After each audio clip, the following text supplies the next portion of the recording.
Welcome to CRB9 news. పేట నియోజకవర్గం కెర్లంపూడి సహకార పరపతి సంఘంలో జరిగిన అవినీతిపై సామాజిక ప్రజావేదిక నిర్వహించారు. ప్రజావేదికలో అనేక నిజాలు వెలుగు చూశాయి. కెర్లంపూడి సొసైటీలో జరిగిన 104,18,10,598 రూపాయల అవకతవకలకు పాల్పడిన వ్యక్తులపై సోమవారం నివేదికను వెల్లడించారు. అవకతవకలకు పాల్పడిన వారి నుంచి రికవరీతో పాటు చట్టపరమైన చర్యలు తీసుకుంటామని పర్సనల్ ఇన్ఛార్జ్ శ్రీరంగ నాయకులు తెలిపారు. చనిపోయిన వారి పేర్లలో రుణాలు తీసుకున్నట్లుగా, భూములు లేని వారి పేరుతో రుణాలు కాజేసినట్లుగా సొసైటీ వద్ద నిర్వహించిన సమావేశంలో గ్రామస్తులు వెల్లడించారు.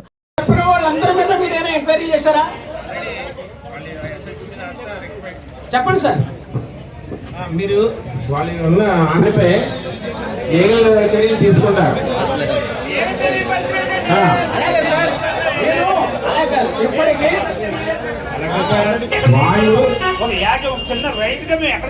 వాళ్ళు లీగల్ రైట్స్ ఎవరైతే ఉన్నారో వాళ్ళ చట్టం ప్రకారం వెళ్ళడం జరుగుతుంది. ఏం పెట్టుకున్నారని మనకి తెలియదు, కానీ పలానా వ్యక్తులు మీరు సూచించగలుగుతున్నారు కొన్ని పేర్లు. వీళ్ళ ద్వారానే ఇది జరిగింది, అంతే కదండి. 15 నెలల క్రితం నుంచి ఇది కొట్టుకుంటారు ఇక్కడ. ఎంక్వైరీ స్టార్ట్ అయ్యి 18 నెలలు అయింది.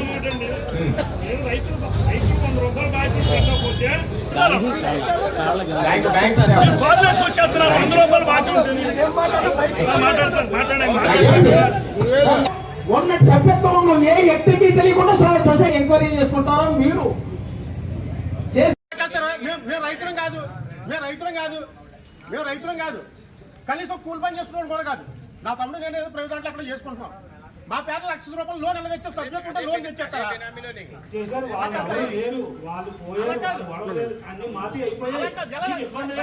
పాస్బుక్లు ఉంటాయి, రైతులే పాస్బుక్లు ఉంటాయి.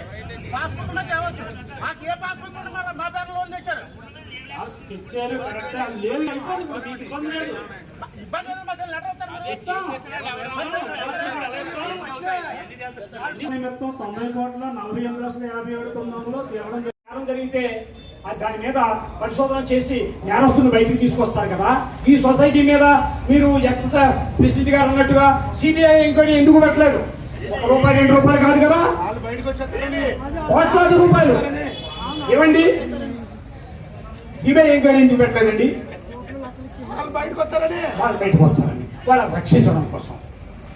మీరు వాళ్ళని రక్షించి వీళ్ళ భయపోషణ చేస్తారండి రైతుల్ని. దయచేసి మీరు ₹1 అయినా సరే దయచేసి అక్రమంగా ఎత్తున్నటువంటి వాళ్ళ దగ్గరికి వసూలు చేయకపోతే రైతుల దగ్గర వసూలు చేయడానికి మీకు నైతికంగా హక్కు లేదు. దానికి అసంఘటిత రంగం ఏదైనా ఉన్నదంటే ఒక రైతు లేని ఐకమత్యత లేనిటువంటిది. వాళ్ళకి యూనియన్ ఉన్నాయండి, రాజకీయ నాయకులు అందరూ బెట్ట అయిపోతారండి, కానీ బలిపశువులు మనమేనండి. రైతులు ఇప్పటికన్నా గమనించండి, మీరు ఏకతాటి మీద నిలబడండి. ఏమన్నా చంపేస్తారా? మనకు దమ్ము ధైర్యం ఉంటే రైతు అన్నవాడు ₹1 కట్టకూడదు.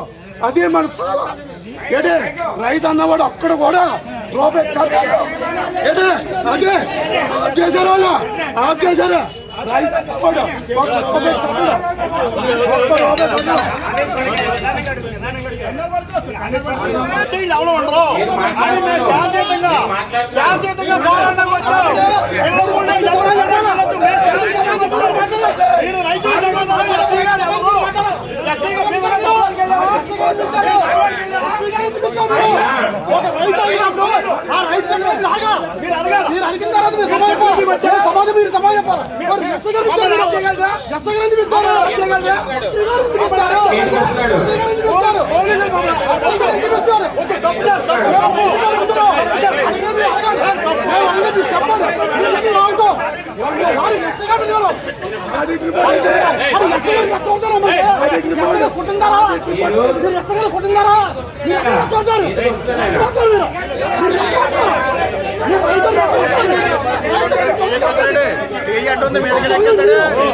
చెప్పారు 104,29 కట్టడానికి ఎవరో రైతు ముందుకు రాలని, అది రికవరీ అయిపోయిందని చెప్తే ఈ రైతులు గడ్డకు వస్తారు.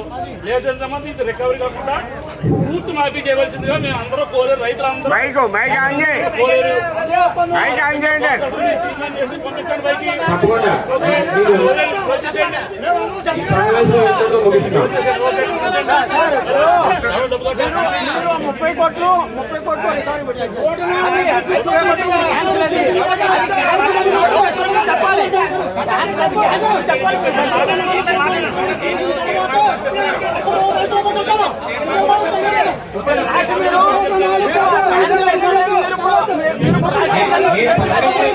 నేను తీర్మానం రాసి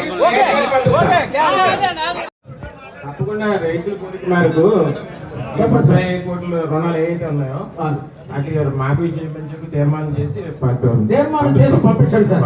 తీర్మానం చేసి పంపించి రైతులందరికీ కూడా మీ సొసైటీ నుంచి ఒక్కొక్క లెటర్ ఇవ్వండి, క్లియరెన్స్ లెటర్ ఇచ్చి వాళ్ళకి ఒకవేళ వాళ్ళు ఎవరైనా డాక్యుమెంట్ మాకు రోజు అక్కర్లేదు అంటే వాళ్ళ డాక్యుమెంట్లు కూడా వాళ్ళకి ఇచ్చేసినట్టుగా మీరు ఏర్పాటు చేయండి. ఈ పరిష్కారం మీరు చేయగలిగితే అప్పుడు మీరు బేషరతుగా ఈ వ్యవహారాన్ని సెటిల్మెంట్ ఇచ్చినట్టు అవుతుంది. లేకపోతే లేదు. తప్పకుండా మీరు చెప్పిన ఇది ఏదైతే ఉన్న లోన్స్ మేరకు అవును సార్. తీర్మానం చేసి మాఫీ చేయమని రైతులు కోరుతున్నారు. తప్పకుండా దీనిపై చర్య తీసుకుంటాం. మీరు ఒక విషయం ఆలోచించండి. మా డబ్బుని మీరు కొట్టేయండి, మేము మీకు డబ్బు కట్టమని రైతులు అన్నట్లా. రైతులు ఏమంటున్నారంటే జరిగిన 104 కోట్లకి సమాధానం ఏంటి, వాళ్ళని తీసుకొని ఎవరు కూర్చోబెట్టండి. మీరు ఎవరు కూర్చోబెట్టగలరా? మీరు కూర్చోబెట్టగలిగితే పరిష్కారం అది, కూర్చోబెట్టలేకపోతే రైతులకి ఇది పరిష్కారం. మీరు రెండో ఆలోచించండి. తప్పకుండా చర్యలు తీసుకుంటారండి. అది కూడా అందరికీ తెలిసి గత 18 నెలల నుంచి కూడా మరి నాగబాబు గారు అవ్వచ్చు, బృందం అవ్వచ్చు, రైతులు అవ్వచ్చు, మన సర్పంచ్ గారు అవ్వచ్చు, అందరూ కూడా ప్రతి ఒక్కరు కూడా రైతు పక్షాన్ని పోరాడారు. రైతు రాలేదు అంటే అది నిజంగా ఈ రోజు నీరు పెట్టడానికో పిండేసుకోవడానికో వెళ్ళకపోతే అది గడదు.